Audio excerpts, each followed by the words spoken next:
সুপ্রিয় তৃতীয় শ্রেণীর শিক্ষার্থীরা, আশা করি তোমরা ভালো আছো। দেখো, আমি তোমাদের গণিত বইয়ের ৭৭ পৃষ্ঠার ১৩ নম্বর সমস্যাটি তোমাদের সামনে নিয়ে এসেছি। যেহেতু সামনে তোমাদের বার্ষিক পরীক্ষা, এই সমস্যাটি তোমাদের পরীক্ষায় আসতে পারে। দেখো, এখানে একটি শ্রেণীতে ৪৫ জন শিক্ষার্থী আছে। প্রতি বেঞ্চে ৩ জন করে শিক্ষার্থী বসতে পারে। তাদের বসার জন্য কয়টি বেঞ্চ লাগবে?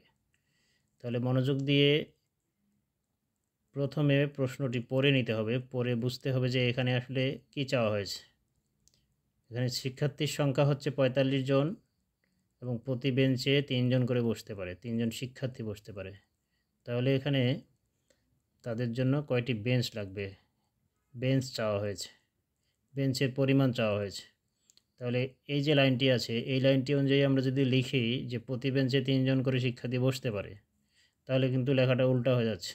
যেহেতু এখানে ৪৫ জন আছে, তাহলে আমরা শুরু করতে পারি এভাবে যে ৩ জন বসতে পারে একটি বেঞ্চ, প্রতি বেঞ্চ অর্থাৎ একটি বেঞ্চ। তাহলে আমরা শুরু করব এভাবে যে ৩ জন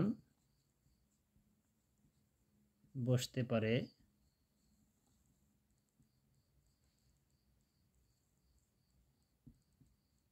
একটি বেঞ্চে। অতএব কতজন আছে? ৪৫ জন। ৪৫ জন বসতে পারে, তাহলে ৪৫কে আমাদের ৩ দিয়ে কি করতে হবে? ভাগ করতে হবে। ভাগ করলে আমরা কি পেয়ে যাব? বেঞ্চের সংখ্যা পেয়ে যাব। ৪৫কে আমরা ৩ দিয়ে ভাগ এখানে করব।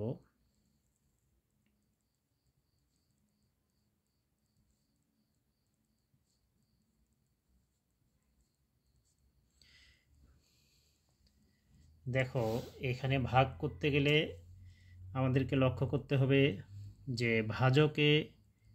ভাজকের সংখ্যাটি কত অঙ্ক বিশিষ্ট। এখানে ভাজকে আছে ৩, অর্থাৎ এই সংখ্যাটি ১ অঙ্ক বিশিষ্ট।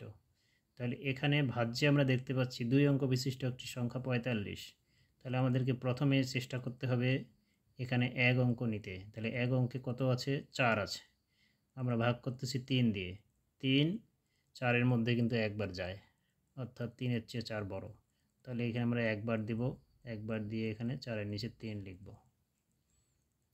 এখন ৪ থেকে ৩ আমাকে বিয়োগ করতে হবে। বিয়োগ করে আমরা কত পেলাম? ১ পেলাম। ডান দিকে লক্ষ্য করো, ডান দিকে একটি অঙ্ক এখনও আছে, সেটি হচ্ছে ৫। এই ৫কে আমাদের এখানে নামাতে হবে। তাহলে ৫ নেওয়ার পরে আমরা একটি সংখ্যা পেলাম, সেটি হচ্ছে ১৫।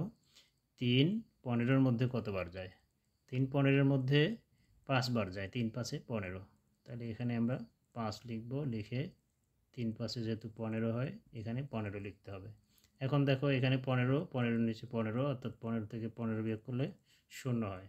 ভাগ শেষ, আমাদের ০ হলো। কত পেলাম? ভাগফল ১৫।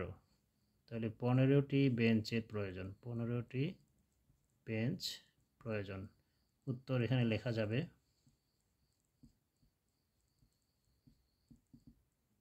১৫টি। ১৫টি বেঞ্চ।